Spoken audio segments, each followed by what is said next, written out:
Breaking news. Harvard discovery reveals Philippines as the unexpected keeper of ancient English soul. This headline stunned the world on October 23, 2025. Professor Daniel Avery, a renowned Harvard linguist, claimed the original melody of English, thought lost for centuries, was alive in the Philippines. Linguists everywhere were in disbelief. Avery argued that the expressive musical intonation of early English had faded in the West, but survived in Filipino English. Suddenly, the world's attention shifted to the Philippines, not for its beaches, but for the sound of its voice. For generations, Filipinos had been told their accent was incorrect. Now, it was being called a treasure. The story painted Avery as a modern Indiana Jones, not searching for gold, but for a lost melody. And he found it, not in a hidden temple, but in a simple Manila greeting. Avery's discovery began not in a lab surrounded by microscopes and test tubes, but in a place far from the academic halls of Harvard. It started with a simple cup of coffee in the heart of Manila, a city alive with energy and unexpected stories. Jet-lagged and disoriented from his long journey, Avery was greeted by a waitress whose English rose and fell in a gentle, lilting pattern that immediately caught his ear. "Good morning, sir. Would you like to try our special Barako coffee today?" she asked, her voice carrying a melody that seemed both familiar and foreign. For Avery, it was like hearing a symphony in the most unexpected place. The cadence of her words stirred something deep within him. He'd spent years studying theories that early English was melodic, almost musical, but had only ever imagined what it might sound like. Until now, in this bustling cafe. The waitress's speech matched the melodic contours he'd read about in old linguistic texts, her intonation rising and falling like notes on a staff. Discreetly, he set his recorder on the table, asking her questions about the city and her life, just to keep her talking, eager to capture every nuance. Each sentence she spoke was a small piece of music, not just an accent, but a living, breathing tonal system that seemed to echo from the past. Avery felt a jolt of excitement. This was the living fossil he'd searched for, a direct link to the roots of the English language. Without hesitation, he canceled his flight and turned what was meant to be a brief stopover into a full-fledged expedition, determined to uncover the story behind this discovery. The English he heard around him wasn't an anomaly. It was a window into a shared past, a living archive of sounds and rhythms long thought lost. He knew he had to understand how this ancient melody had survived here, woven into the daily lives of people half a world away from England. The quest for the soul of English had truly begun, and Avery was ready to follow its echoes wherever they might lead. Avery transformed his hotel room into a research lab. He bought recording equipment and set out to capture voices across Manila, markets, call centers, universities. Everywhere, he heard the same foundational melody. He traveled north and south, recording elders, fishermen, professionals. Despite regional differences, the musicality remained. Back at night, he analyzed recordings, mapping pitch and intonation.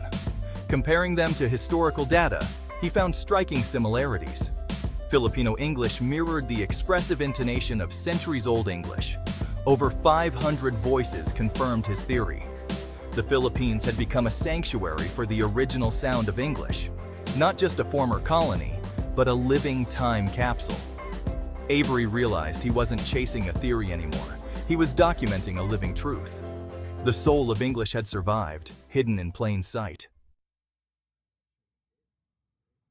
Avery needed a local expert and found Maria Santos, a linguist at the University of the Philippines. She listened to his findings and smiled knowingly. "What you're hearing isn't just an accent," she said. "It's our culture, our values, our soul." In the Philippines, communication is about connection and respect. The musicality of Filipino English reflects these values. Rising intonation invites response. Gentle cadence shows humility. This melody is rooted in native languages. Filipinos infused English with their own musicality. "We sing when we speak," Maria said. "It's how we show kindness and build relationships." Avery realized Maria had given him the why behind his data. The melody survived because it fit perfectly with Filipino culture. Filipinos didn't just learn English, they made it their own, keeping its spirit alive.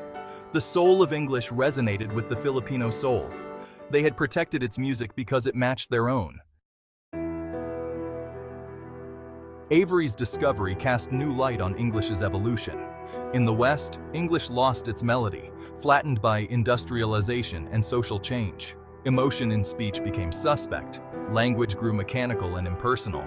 In America, efficiency and standardization stripped away nuance. In Britain, received pronunciation prized restraint over musicality. Meanwhile, Filipino English embraced and amplified the language's original music. For Filipinos, melody meant warmth and community. The West quieted English's song, the Philippines turned up the volume. The music survived because Filipino culture demanded it. I became a student of the Philippines' living music. At San Agustin Church, prayers in English became a melodic chorus. Faith carried on waves of intonation. In rural schools, children sang the alphabet and read stories with dramatic flair. Teachers encouraged feeling, not just words. At a family gathering, I heard 3 generations' voices: soft, rhythmic, lively, and loving. The melody was the sound of community, weaving people together. I stopped recording and started absorbing. The soul of English wasn't an abstract feature. It was warmth, passion, and kindness in every conversation. I came searching for a ghost, but found a living, singing soul. The Philippines had kept English's heart alive. The most powerful moments came when I compared new recordings to archival sounds.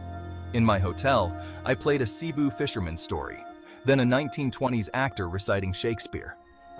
The melodic contours were nearly identical, an echo across centuries. Again and again, Filipino voices matched historical English intonation. A call center agent's empathy mirrored 17th century speech patterns. Children's nursery rhymes matched old English folk songs. It was like hearing 2 singers perform the same ancient melody. These were not conscious imitations.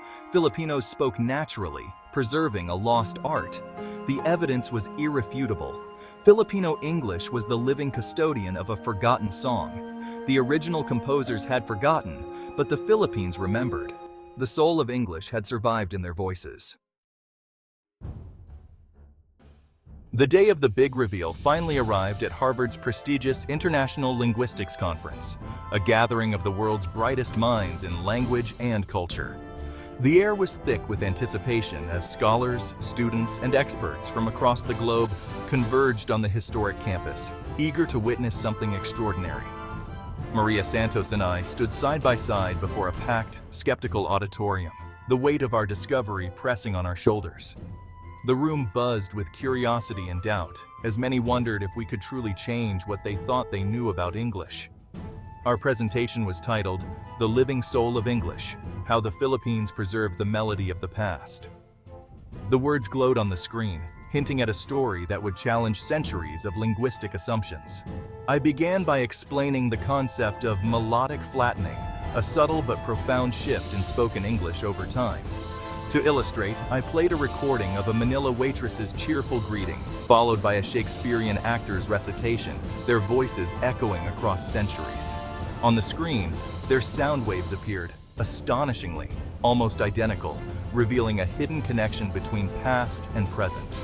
I played more Filipino voices, each one carefully paired with historical evidence and archival recordings. The audience listened intently as the echoes of Old English resonated in modern Filipino speech. The audience was mesmerized, hearing, for the first time, the ghost of Old English come alive in a place they never expected. Faces lit up with wonder and disbelief. Maria spoke passionately of pakikipagkapwa, how the melody of language builds community, respect, and a sense of shared humanity. Her words resonated deeply, reminding everyone that language is more than words. It is a living bridge between people. Professor Avery found the notes, she said, her voice trembling with emotion. But we, the Filipino people, have been singing the song all along. For a moment, the room was silent, then erupted into thunderous applause. Scholars stood in awe, some with tears in their eyes. Filipino-American students wept openly, overwhelmed with pride and recognition. For the first time, Their accent was not just accepted, but celebrated as a living treasure, a vital link to the world's linguistic heritage. It was a moment of validation for a nation and its diaspora, a long-awaited recognition of their unique voice and cultural legacy. The world finally heard the music the Philippines had kept alive, and in that moment, history was rewritten with pride and joy. After the conference, I became something of an academic superstar, with invitations pouring in from around the world. Yet, despite the accolades and the bright lights of Harvard, my heart stayed in the Philippines. The warmth of the people, the vibrant streets, and the laughter I heard in every corner lingered with me long after I left. I realized that the true measure of a language isn't just in its grammar or its literature, but in the heart it carries, the way it brings people together, the stories it helps them share, and the pride it inspires in their identity. So, I shocked my Harvard colleagues by announcing a sabbatical, not to write another book, but to return to the Philippines. I wanted to immerse myself in the place where English had taken on a new life, and to give back to the community that had inspired me so deeply. Together with Maria Santos, a brilliant local linguist, I founded a research institute dedicated to celebrating Filipino English. We brought together students, teachers, and scholars from across the islands to explore the unique ways English had evolved here. Our mission was clear: to preserve and promote this unique heritage, so that future generations of Filipinos would feel pride in their voice and see their version of English as something beautiful and worth cherishing. In my final address to the Institute, I said, "Language is not just science, it's the music of human kindness, the bridge that connects us, and the melody that makes us feel at home." England may have given birth to English, but the Philippines gave it a home for its soul, a place where it could grow, adapt, and truly belong. I chose to stay, finding purpose in the present, not just in the archives of the past. Every day, I learned something new from the people around me, and I felt more alive than ever before. The soul of a language lives in the voices of those who use it to connect, to share their dreams, and to build bridges across cultures and generations. In the Philippines, the ancient song of English had never died. It had simply found a better place to sing, echoing in the laughter of children, the stories of families, and the hopes of a nation.